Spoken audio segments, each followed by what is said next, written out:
Main ব্যাপার হচ্ছে কঠিন সময় বা খারাপ সময় আমাদের লাইফে প্রত্যেকেরই যায় এবং প্রত্যেকেরই কম বেশি যায় আসে। তো এটা এটা এটা বড় ব্যাপার না। মেন ব্যাপার হচ্ছে সেই সময়টাকে আপনি ইউজ করছেন কী করে, ইউটিলাইজ করছেন কী করে, এটা হচ্ছে মেন ব্যাপার। খারাপ সময়টাতে আপনি বেশি আরও খারাপ হয়ে ঘরে শুয়ে রয়েছেন, আমার মনে হয় এটা একটা পার্ট লাইফের খারাপ জিনিস। তো সেই সময়টাতে যেগুলো করার দরকার নেই করবেন না, যেগুলো না করলে আপনার চলবে না ততটাই করুন। উপযাচক হয়ে বেশি লোকের খোঁজ খবর নিতে গেলে খারাপ সময় আপনার সম্বন্ধেই খারাপ ভাববে। ভালো সময় যদি আপনি কারোর খোঁজ নেন, ভাববে দেখুন এত বড় মানুষটা সব কিছুর পরে আমার খোঁজ নিচ্ছে। আর খারাপ সময় যদি নেয় তারপরে দেখো কোনো কাজকর্ম নেই, লোকের খোঁজ দিচ্ছে।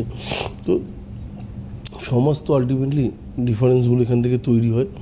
তো সেই জায়গাগুলো থেকে আমার মনে হয় যে খারাপ সময়টাকে নিজে না একটুখানি খারাপ না ভেবে যে জিনিসগুলো করলে পরে আগামী দিন যখন আপনার ভালো সময় আসবে, 1 বছর পরে আসতে পারে, 6 মাস পর আসতে পারে, 3 মাস পর আসতে পারে, খারাপ তো আর লং টাইম ধরে চলবে না, ভালো লং টাইম ধরে চলে না।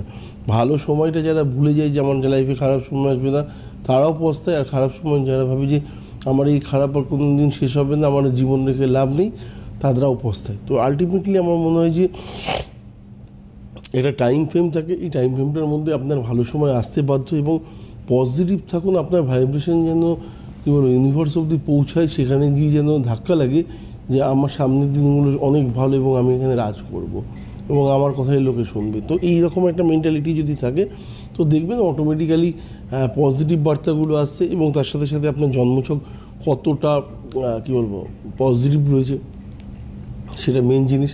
সেই জিনিসটা যদি ঠিকঠাক থাকে তাহলে দেখবেন যে কোনো দিনও আপনাকে ভাবতেও হচ্ছে না যে খারাপ সময়, ঠিক আছে খারাপ সময় তো থাকবে 3 মাসের জন্য, 3 মাসের যা যা প্রয়োজন সেটা আপনি আগে থেকে দাঁড় করিয়ে রেখে দিতে পারবেন। তো ভাবনা চিন্তাটা টোটালটাই আপনার উপরে। স্কুলে ফার্স্ট হতে হবে এই প্রেশার নিয়ে যদি আপনি সারা জীবন পড়াশোনা করেন, আমার মনে হয় ফার্স্ট হওয়াটা খুব টাফ হয়ে যায়। হয়তো স্ট্যান্ড করবেন 1 থেকে 10-এর মধ্যেই থাকবেন, কিন্তু ফার্স্ট হওয়াটা আমার মনে হয় আপনার পক্ষে টাফ। কিন্তু আপনি যদি পড়াশোনা করবো, ভালো রেজাল্ট করবো, ঠিক আছে, কাউকে হারানোর জন্য নিজেকে জিততে হবে এটা নয়, নিজে জিতবো ব্যাস, সেটাই হচ্ছে কথা। কাউকে হারলো বা কী না হলো সেটা তো পরের কথা, সময় বলে দেবে, রেজাল্ট বলে দেবে। তো তার জন্য নিজের দিকটাকে দেখতে গেলে আমার মনে হয় যে আমি